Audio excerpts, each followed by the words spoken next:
అవటమే మీ లక్ష్యమా? MBBS సీట్ల guidance కోసం తప్పక విచ్చేయండి మెగా ఎడ్యుకేషన్ మేళా. Hi hello Suman TV viewers, నేను మీ శ్వేత. ఈరోజు మనతో పాటు ఉన్నారు ప్రముఖ న్యూట్రిషనిస్ట్ కన్సల్టెంట్ ఆశ్రిత గారు. నమస్తే మేడం.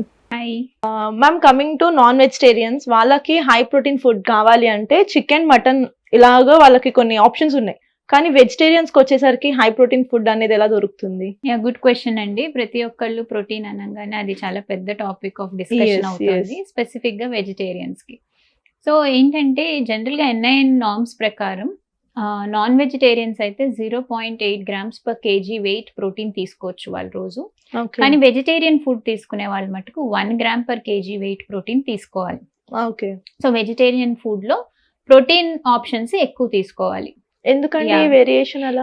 ఎందుకు వేరియేషన్ ఉంది అంటే మనకి absorption, bio availability of protein అన్నది కూడా చాలా ఇంపార్టెంట్. సో నాన్ వెజిటేరియన్స్ లో యానిమల్ బేస్డ్ ప్రోటీన్ ఈజీగా బయో అవైలబుల్ అవుతుంది బాడీకి. అంటే మీరు ఎగ్ కానీ, చికెన్ కానీ, మటన్ కానీ ఇలాంటివి తీసుకున్నప్పుడు, మటన్ కంటే chicken and egg or good sources of protein కాబట్టి ఇవి తీసుకున్నప్పుడు మీకు బాడీలో ఆ ప్రోటీన్ ఈజీగా బయో అవైలబుల్ అవుతుంది compare to vegetarian sources of protein. అంటే పల్సెస్ కానీ లేకపోతే ఇప్పుడు మనకి కాబూలీ చనా, లెగ్యూమ్స్ ఇలాంటివన్నీ మనకి సోర్సెస్ ఆఫ్ ప్రోటీనే. కానీ ఇవి బయో అవైలబుల్ అవ్వడం అనేది తక్కువ. సో అందుకని ఆ లాస్ ని కంపెన్సేట్ చేయడానికి మన protein 1 gram per kg vegetarians కి, 0.8 grams per kg non vegetarians, అంటే యానిమల్ సోర్స్ నుంచి ప్రోటీన్ తీసుకునే వాళ్ళు అలా చేసుకోవచ్చు. ప్రోటీన్ ఇంటేక్ అలా ఉండాలి. కమింగ్ టు వెజిటేరియన్స్ కి ప్రోటీన్ దొరకదా అంటే అలా ఏం లేదండి, డెఫినెట్ గా దొరుకుతుంది. మనకి గ్రెయిన్స్ లో బేసికల్ గా మన ప్రోటీన్ తీసుకునేది ఎమినో యాసిడ్ కంటెంట్ బాడీకి రీచ్ అవ్వడానికి. మన శరీరంలో ప్రతి సెల్, ప్రతి డిఎన్ఏ ప్రొడక్షన్ కానీ, ఎంఆర్ఎన్ఏ, ఆర్ఎన్ఏ ప్రొడక్షన్ కానీ మనకు కావాల్సింది protein. Everything is made up of protein and essential amino acids. So ఈ ఎసెన్షియల్ ఎమినో యాసిడ్స్ మనకి ప్రోటీన్స్ నుంచే వస్తాయి. సో మనకి వెజిటేరియన్స్కి వచ్చేసరికి ఎసెన్షియల్ ఎమినో యాసిడ్స్ అనేది ఒక్క ఐటమ్ తీసుకుంటే రాదు.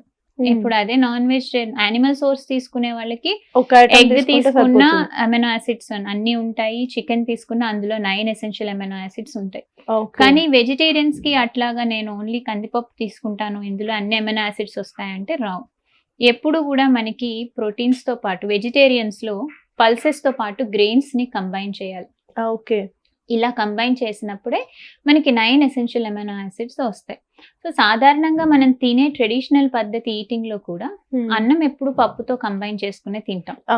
జనరల్ గా ఉత్తిపప్పు అలాంటివి అయితే ఓన్లీ పప్పు తినడం అనేది జరగదు. సో ఎప్పుడైనా సరే గ్రెయిన్స్ ని మనం పల్సెస్ తో కానీ, లెగ్యూమ్స్ తో కానీ కంబైన్ చేసుకుంటే అది మనకి కంప్లీట్ సోర్స్ ఆఫ్ ప్రోటీన్ అవుతుంది. సో ఇలా వెజిటేరియన్స్ కి ప్రోటీన్ అందాలి అంటే గ్రెయిన్స్ ని పల్సెస్ తో కంబైన్ చేసుకుని తింటే ఈక్వలెంట్ గా మనకి same number of amino acids అనేవి వెళ్తాయి.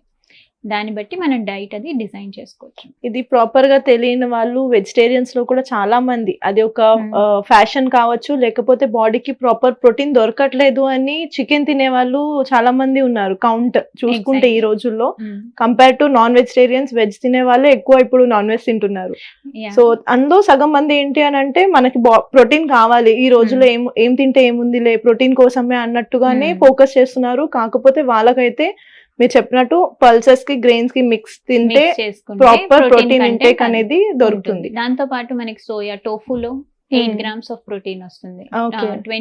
20 grams టోఫుకి మనకి 8 grams ప్రోటీన్ వస్తుంది.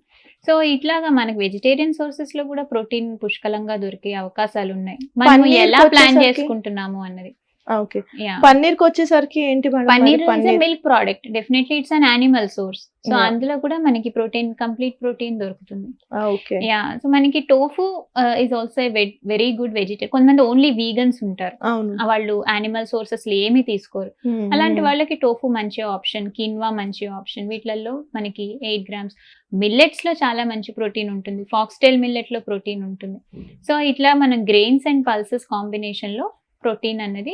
కాకపోతే వెజిటేరియన్స్ ఏం చేయాలంటే ప్రతి మీల్ లో పల్స్ ఉందా లేదా చూసుకోవాలి. సో వెజిటేరియన్స్ ఏంటంటే కాన్షియస్ గా ప్రతి మీల్లో ప్రోటీన్ ఎడిషన్ ఉందో లేదో అన్నది చూసుకుంటే చాలా, అంటే ఈజీగా వాళ్ళు కూడా 1 gram per KG body weight protein achieve చేయగలుగుతారు. ఓకే. ఇంకొకటి ఏంటంటే జనరల్ గా నాన్ వెజిటేరియన్స్ ప్రోటీన్ కోసం అని నాన్ వెజ్ ఎక్కువ తింటున్నారు, అవును, అబౌవ్ లిమిటేషన్ తింటున్నారు. yes, అది కూడా హజార్డియస్. okay. ఎందుకంటే it's not about too much protein, కానీ ఎక్కువ కొలెస్ట్రాల్ ఫామ్ అవడం, లేకపోతే బాడీలో ఆక్సిడేటివ్ స్ట్రెస్ పెరగడం, ఇలాంటివి కూడా జరుగుతూ ఉంటాయి. సో దీన్ని బ్యాలెన్స్ అవుట్ చేయడానికి కొత్తగా ప్లానిటరీ హెల్త్ డైట్ అని వచ్చింది. So Okay. ఆ డైట్ లో భాగంగా ఏంటంటే limit animal protein but consume more of plant based diet. Okay. ఇది చేయడం వల్ల హైపర్ టెన్షన్ తగ్గుతుంది, కార్డియోవాస్కులర్ రిస్క్ ఫ్యాక్టర్స్ తగ్గుతాయని స్టడీస్ కూడా ఉన్నాయి. అచ్చా, okay. So this is a better way of eating. So చాలా High మంది protein ఇప్పుడు ఈ diet. జిమ్ ఫ్రీక్స్ కానీ ఎవరన్నా కానీ ఎక్కువ ఫోకస్ చేసేది చికెన్ మటన్ మీదే. సో వాళ్ళకి తెలియకుండానే వాళ్ళ స్ట్రెస్ లెవెల్స్ కానీ హైపర్ టెన్షన్స్ కానీ పెరుగుతూ ఉండొచ్చు. ఆక్సిడేటివ్ స్ట్రెస్ డెఫినెట్ గా పెరుగుతుంది. ఓకే. Yeah. సో కానీ ప్రోటీన్ ఇంటేక్ వల్ల మనకి బాడీలో హీట్ జనరేట్ అవుతుంది కదా, హీట్ ప్రొడ్యూస్ అవుతుంది. సో ఓవర్ హీట్ చేయడం, దానివల్ల సైడ్ ఎఫెక్ట్స్ రావడం, చాలా మందికి ఓవర్ హీట్ వల్ల కాళ్ళు ఆగుతున్నాయి అది ఇది అని కూడా అంటారు. మరి బాడీని కూల్ చేయడానికి లైక్ కూలింగ్ వాటర్ కానీ కూల్ డ్రింక్స్ కానీ వెళ్ళిపోతారు. అలా కాకుండా బాడీని కూల్ గా ఉంచడానికి న్యూట్రిషన్ వేలో ఏ మెథడ్స్ ఉన్నాయి? ఒకటి గమనించాల్సింది ఏంటంటే ప్రోటీన్ డైజెషన్ కి చాలా టైం పడుతుంది. ఓకే. సో ఆ డైజెషన్ టైం పడుతుంది, కొంతమందికి సరిగ్గా డైజెస్ట్ కూడా అవ్వదు. ఎవరికంటే సరిగ్గా ప్రోబయాటిక్ కంటెంట్ లేని వాళ్ళకి, గుడ్ బ్యాక్టీరియల్ కౌంట్ లేని వాళ్ళకి, డైజెస్టివ్ ఎంజైమ్స్ సరిగ్గా ప్రొడ్యూస్ అవ్వని వాళ్ళకి ఈ ప్రోటీన్ డైజెషన్ ఇబ్బందులు వస్తూ ఉంటాయి. సో దీనికి భాగంగా మనం ఎప్పుడైనా సరే యానిమల్ సోర్స్ ప్రోటీన్ తీసుకుంటున్నామంటే దానికి కొన్ని వెజిటేబుల్స్ యాడ్ చేయాలి. వెజిటేబుల్స్ యాడ్ చేయడం వల్ల ఫైబర్ కంటెంట్ ఉంటుంది. So Okay. ఫైబర్ కంటెంట్ ఉంటే ఈ ప్రోటీన్ డైజెషన్ ఈజీగా అవుతుంది. ఎందుకంటే ఈ fibre will help in production of good bacteria will in turn help in digestion of so automatic గా Yeah. డైజెషన్ అయింది అంటేనే బాడీ కూల్ ఉంటుంది. Yeah. కాకపోతే బాడీ కూల్ ఉండడం కోసం కూలింగ్. రెండోది హైడ్రేషన్ చాలా ఇంపార్టెంట్. ప్రోటీన్ సోర్స్ ఎక్కువ, యానిమల్ ఫుడ్ సోర్సెస్ ఎక్కువ తీసుకుంటున్నప్పుడు వాటర్ ఇంటేక్ ఎలా ఉన్నది చాలా ఇంపార్టెంట్. So Okay. ప్రాపర్ గా హైడ్రేట్ అవ్వకపోతే అగైన్ డైజెస్టివ్ ఇష్యూస్ వస్తాయి. సో కాబట్టి నాన్ వెజ్ కానీ చికెన్ కానీ తింటున్న వాళ్ళు grilled versions are more preferable than eating them గ్రీజీగా స్పైసీగా తినడం కంటే గ్రిల్డ్ వర్షన్స్ చాలా బెటర్. స్కిన్లెస్ ఫ్యాట్ పోర్షన్స్ ని ట్రిమ్ చేసేసి లీన్ మీట్స్ తీసుకుంటే చాలా బెటర్. మటన్ అవాయిడ్ చేస్తే బెటర్. రెడ్ మీట్ ఎప్పుడు అంత హెల్తీ కాదు.